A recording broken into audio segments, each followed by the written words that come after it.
Welcome back, and today we're gonna do something new. Today we're gonna do a 2-minute Final Cut Pro tutorial.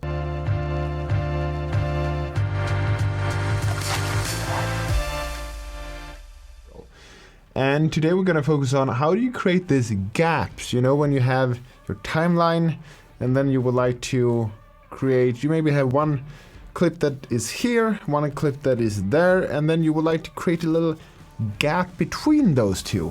How do you do that?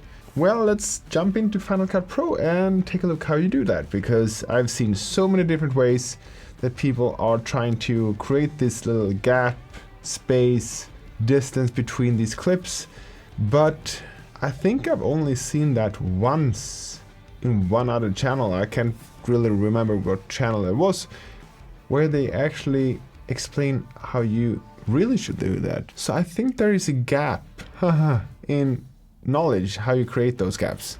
So if we just jump into Final Cut Pro again, this is a client work I did last week, and say that we would like to create a gap here. Here's a good spot for the gap. So what we do is that we're gonna put the playhead exactly where we would like to have the gap, say for example there, and now it's time for the magic part.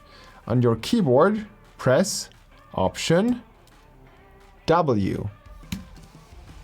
And there is your gap. Now we're pretty zoomed into this timeline, but if I zoom out, you're gonna see that here is the gap, and now you can just adjust it.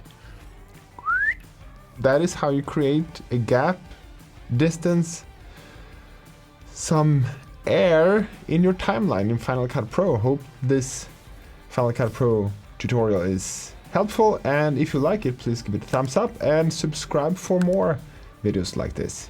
And if you would like to see a specific Final Cut Pro X tutorial, please drop a comment below and I'm gonna make sure to post it so you can figure out how to speed up your Final Cut Pro workflow. See you in the next video.